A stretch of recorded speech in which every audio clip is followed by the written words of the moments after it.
Na-call out ang isang content creator na nag-set up ng dinner table, ito yung random dinner date, sa isang tumatakbong tren ng LRT Line 2. I'm sure nakita nyo na rin to, mga netizens. Pero panoorin natin sa mga hindi pa nakapanood ang vlog ng Trion Cuentos na may title na Random Train Date. Pag-inalis ko, pag mag-charge sa inyo,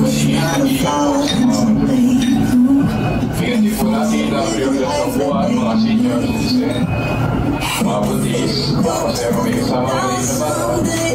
Tingnan po yung mga video. Mahal po namin ang inyong likas at maginawa ko na lang. Maganda lang.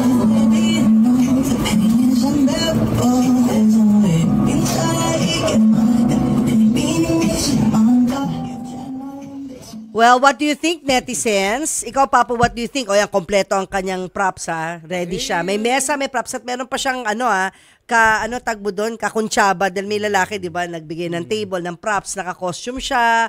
Yun, yung waiter pala, waiter yon. Tapos random, nilapitan niya si ate. Ayan, yung katabi niya sa tren yata, eh. O, basta hindi niya kilala, no? Random, eh. Pero yung eksenang yan, hindi nagustuhan ng pamunuan ng Light Rail Transit Authority. Ipinagbabawal pala ang activity tulad ng ganyan sa premises at facilities ng LRTA, lalo na kung walang pahintulot. Umapila rin ang LRTA sa mga content creators na maging responsable at igalang ang mga pasahero. Babala pa ho ng ahensya na may kalalagyan ang mga hindi susunod sa safety and security guidelines. Although hindi sinabi dito, Papu, meron bang sanctions doon sa content creator na wala naman. Parang nag-warning lang. Nag-warning sa lahat, no? Okay. Pero parang next time, mukhang di naman nakagulo. Hindi naman sa peak ng traffic ng tao. Wala naman tao masyado. Dito, in the spirit of fun. Yeah. Sa akin, wala naman nakikitang masama doon sa ginawa niya. Wala naman siyang sinagabal ng mga tao.